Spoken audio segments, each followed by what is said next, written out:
ನನ್ನೆಲ್ಲ ರೈತ ಬಾಂಧವರು ನಮಸ್ಕಾರ. ಇವತ್ತು ಎರಡು ಸಿಂಜೆಂಟಾ ಕಂಪ್ನಿ ಎರಡು ಬೆಸ್ಟ್ ಪ್ರಾಡಕ್ಟ್ ತಂದಿದ್ದೀವಿ. ಯಾವ ಅಂತ ನಿಮ್ಗೆ ತೋರಿಸ್ತೀನಿ. ಒಂದು ಇನ್ಸಿಪಿಯೋ ಪ್ಲೇನಜೋಲಿನ್ ಟೆಕ್ನಾಲಜಿ.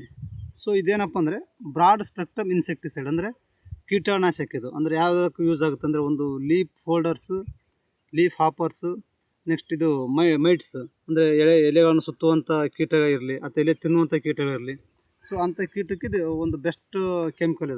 ಇದು ಏನಪ್ಪ ಡೋಸೇಜ್ ಸ್ವಲ್ಪ ಕಾನ್ಸಂಟ್ರೇಷನ್ ಜಾಸ್ತಿ ಇರುತ್ತೆ. ಸೊ ನೀವು ಏನು ಮಾಡ್ಕೊಂಡ್ರೆ 160 ml ಏನು ಅಂದರೆ ಅರ್ಧ ಪಾವು ಲೀಟ್ರ್ ಇರ್ತಲ್ಲ ಎಣ್ಣೆ. ಸೊ ಅದನ್ನು 200 ಗ್ರಾಮ್ ನೀರಿನಲ್ಲಿ ಹಾಕಿ, ಅಂದರೆ 200 ಗ್ರಾಮ್ದೇ ಒಂದು ಎಕರೆಗೆ ಬರ್ತದೆ. ಸೊ ಅಷ್ಟು ಹಾಕಿ ಸ್ಪ್ರೇ ಮಾಡೋದ್ರಿಂದ ಏನಂತೆ ಆಟೋಮೆಟಿಕ್ ನಿಮ್ಗೊಂದು ಕಂಟ್ರೋಲ್ ಸಿಗುತ್ತೆ. ಸೊ ಇದೇನಪ್ಪ ಅಂದ್ರೆ ಇದರಲ್ಲಿ ಕೆಮಿಕಲ್ ಕಾಂಪೋಸಿಷನ್ ಯಾವುದಪ್ಪ ಅಂದರೆ ಐಸೋಸೈಕ್ಲೋಸೆರಾಮ್ ಅಂತಿದೆ ಕೆಮಿಕಲ್ ಕಾಂಪೋಸಿಷನ್ನು. ಸೊ ಮತ್ತು ಇದು one of the best chemical ಇದೆ. ರಿಸಲ್ಟು ಕೂಡ ಚೆನ್ನಾಗಿ ಬರುತ್ತೆ. ಮತ್ತು ಇದರಿಂದ ಇನ್ನೊಂದು ಯೂಸ್ ಏನಪ್ಪ ಅಂದರೆ ನಿಮ್ಗೆ ನಂಬರ್ ಆಫ್ ಟಿಲ್ಲರ್ಸು ಮತ್ತು ಚೆನ್ನಾಗಿ ವೆಜಿಟೇಟಿವ್ ಇರುತ್ತೆ. ವೆಜಿಟೇಟಿವ್ ಅಂದರೆ ಎಲೆಗಳು ಚೆನ್ನಾಗಿ ಬೆಳೆದ್ರಂತ ಆಹಾರ ಉತ್ಪಾದನೆ ಕೂಡ ಚೆನ್ನಾಗಿ ಆಗುತ್ತೆ. ಚೆನ್ನಾಗಿ ಆಹಾರ ಉತ್ಪಾದನೆ ಆಯ್ತಪ್ಪ ಅಂದರೆ ಆಟೋಮೆಟಿಕಲಿ ಏನಾಗುತ್ತೆ, ಏನು ಇದ್ರ ವೇಟು ಏನೋ ಕಾಳುಗಳ ಸಂಖ್ಯೆ ಹೆಚ್ಚಾಗುತ್ತೆ, ಕಾಳುಗಳ ತೂಕ ಹೆಚ್ಚಾಗುತ್ತೆ. ಸೊ ಇದರಿಂದ ಇಳುವರಿ ಕೂಡ ಜಾಸ್ತಿ ಬರುತ್ತೆ. ಮತ್ತು ಇದು ಯಾವಾಗ ಸ್ಪ್ರೇ ಮಾಡ್ಬೇಕಂತಂದರೆ ನೀವು ಭತ್ತ ಹಚ್ಚಿದ ನಂತರ ಅಂದರೆ ಏನು ಸಸಿ ಮಡಿಯಿಂದ ಕಿತ್ತೊಂಬಂದು ಏನು ನೀವು ಹಚ್ತಾರಲ್ಲ ನಿಮ್ಮ ಹೊಲಗಳಿಗೆ ಭತ್ತ ಗದ್ದೆಗೆ ಏನು ಹಚ್ತಾರಲ್ಲ, ಅದಾದ 25 ದಿನದಿಂದ 30 ದಿನಗಳವರೆಗೆ, ಅಂದರೆ ಒಂದು ತಿಂಗಳದ ಫಸ್ಟ್ನೇ ಸ್ಪ್ರೇಗೆ ಇದು ಸ್ಪ್ರೇ ಮಾಡೋದ್ರಿಂದ ಒಂದು ಒಳ್ಳೆಯ ರಿಸಲ್ಟ್ ಸಿಗುತ್ತೆ.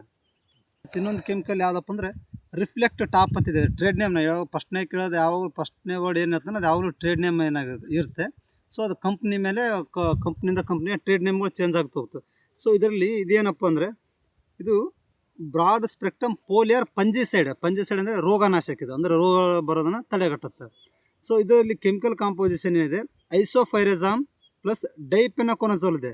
ಸೊ ಇದು ಏನಿದೆಪ್ಪ ಅಂದರೆ ಇದು ಡಬಲ್ ಬೈಂಡಿಂಗ್ ಟೆಕ್ನಾಲಜಿ. ಅಂದರೆ ಡಬಲ್ ಬೈಂಡಿಂಗ್ ಅಂದರೆ ಇದು ಎರಡು ರೀತಿ ಒಂದು ಕೆಲಸ ಮಾಡುತ್ತೆ. ಒಂದು ಗ್ರೋತ್ ಆಗಲಿಕ್ಕೆ, ಗ್ರೀನಿಶ್ ಕಲರ್ ಬರಲಿಕ್ಕೆ, ಗ್ರೋತ್ ಆಗಲಿಕ್ಕೆ, ಮತ್ತು ಸ್ಟೆಮ್ ಗರ್ತ್ ಏನು ಬಡ್ಡಿ ಬೆಳೀತದೆ, ಭತ್ತದ ಬಡ್ಡಿ ಏನಂತಾರೆ ಜಾಸ್ತಿ ಪೈರುಗಳು ಬರೋದ್ರಿಂದ ಜಾಸ್ತಿ ಬೆಳೆಯುತ್ತೆ. ಸೊ ಇದರಿಂದ ಮತ್ತು ಇನ್ನೊಂದು ಏನಾಗ್ತಂದರೆ ರೂಟ್ ಗ್ರೋತ್ ಆಗುತ್ತೆ, ಚೆನ್ನಾಗೇನು ಜಾಸ್ತಿ ಬೀಳಲ್ಲ. ಅಂದರೆ ಚೆನ್ನಾಗಿ ದಪ್ಪ ಆಯಿತು, ರೂಟು ಜಾಸ್ತಿ ಸಾಯಿಲಲ್ಲಿ ಪೆನಿಟ್ರೇಟ್ ಆಯ್ತು ಅಂದರೆ ಇದು ಇನ್ನು ಬೀಳೋದನ್ನ ಆಲ್ಮೋಸ್ಟ್ ಆಲ್ ತಡೆಗಟ್ಟುತ್ತೆ. ಒಂದು 60-70% ತಡೆಗಟ್ಟುತ್ತೆ.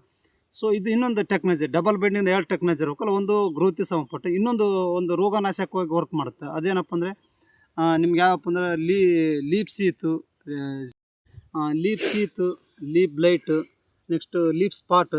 ಸೊ ಅಂಥ ಡಿಸೀಸ್ ಎಲ್ಲ ಬರುತ್ತೆ. ಸೊ ಇದು ಹೆಂಗಪ್ಪ ಕಾನ್ಸಂಟ್ರೇಷನ್ನು ಮತ್ತು ಯಾವಾಗ ಸ್ಪ್ರೇ ಮಾಡ್ಬೇಕು ಅಂತಂದರೆ, ನೀವು ನರ್ಸರಿ ಇದೆ ಹಿಂದ್ಗಡೆ ನರ್ಸರಿ ಅಲ್ಲ, ನರ್ಸರಿಗಾಗಲಿ ಅಥವಾ ನೀವು ಟ್ರಾನ್ಸ್ಪ್ಲಾಂಟಿಂಗ್ ನರ್ಸರಿಗೆ 25 ಡೇಸಲ್ಲಿ ಇದು ಮತ್ತು ಇನ್ನೊಂದೇನು ಇನ್ಸಿಪಿ ಅಂತ ಏನಲ್ಲ. ಸೊ ಎರಡು ಕೆಮಿಕಲ್ ಅಂದ್ರೆ 25 ಡೇಸ್ ಅಥವಾ 30 ಡೇಸ್ ಆಯ್ತಪ್ಪ ಅಂದರೆ ಸ್ಪ್ರೇ ಮಾಡೋಕಿದು. ಅಂದರೆ ಲೈಕ್ ಹೆಂಗೆ ಸ್ಪೋಲಿಯರ್ ಸ್ಪ್ರೇ ಒಂದು ಎಲೆಗಳ ಮೂಲೆ ನರ್ಸರಿ ಆಗೋದ್ರಿಂದ ಚೆನ್ನಾಗಿ ನರ್ಸರಿ ಗ್ರೋತ್ ಚೆನ್ನಾಗಿ ಬರುತ್ತೆ, ರೂಟ್ ಗ್ರೋತ್ ಚೆನ್ನಾಗಿ ಬರುತ್ತೆ. ಸೊ ಮತ್ತು ಇನ್ನೊಂದು ನಿಲ್ರಿ ಸರ್, ನಾವು ಭತ್ತ ಹಚ್ಚಿ ಆಲ್ರೆಡಿ ಭತ್ತ ಗದ್ದೆಗೆ ಯಾವ ಥರ ಸ್ಪ್ರೇ ಮಾಡ್ಬೇಕು ಅಂತ ಕೇಳಿದ್ರೆ, 1.5 ತಿಂಗಳು ಏನು 30 to 45 ಡೇಸ್ ಆದ ನಂತರ ಇದು ರಿಫ್ಲೆಕ್ಟ್ ಟಾಪ್ ಒಂದು ಚೆನ್ನಾಗಿ ವರ್ಕ್ ಮಾಡ್ತಲ್ಲ. ಸೊ ಇದು ಡಬಲ್ ಬೈಂಡಿಂಗ್ ಟೆಕ್ನಾಲಜಿಯಿಂದ ಒಂದು ನಿಮ್ಮ ರೋಗ ತಡೆಗಟ್ಟುತ್ತೆ ಮತ್ತು ಬೆಳವಣಿಗೆಗೂ ಕೂಡ ಸಹಕಾರಿ ಆಗುತ್ತೆ. ಸೊ ಇದನ್ನು 1.5 ತಿಂಗಳಲ್ಲಿ ಸ್ಪ್ರೇ ಮಾಡ್ಕೋ. ಸೊ ಇದು ಕಾನ್ಸಂಟ್ರೇಷನ್ ಹೆಂಗಪ್ಪ ಅಂದರೆ 160 ml, ಅದೇ ಸೇಮ್ ಏನಿದೆ ಫಸ್ಟ್ ಲೈಕ್ ಇನ್ಸಿಪಿ ಏನಿದೆ. ಸೊ ಅದೇ ಥರ ಅರ್ಧ ಪಾವು ಲೀಟ್ರನ್ನು ನೀರನ್ನು 200 ಲೀಟ್ರ್ ನೀರು ಇರುತ್ತಲ್ಲ, ಅರ್ಧ ಪಾವು ಲೀಟ್ರ್ ಕೆಮಿಕಲ್ ಇದು 160 ml ಕೆಮಿಕಲ್.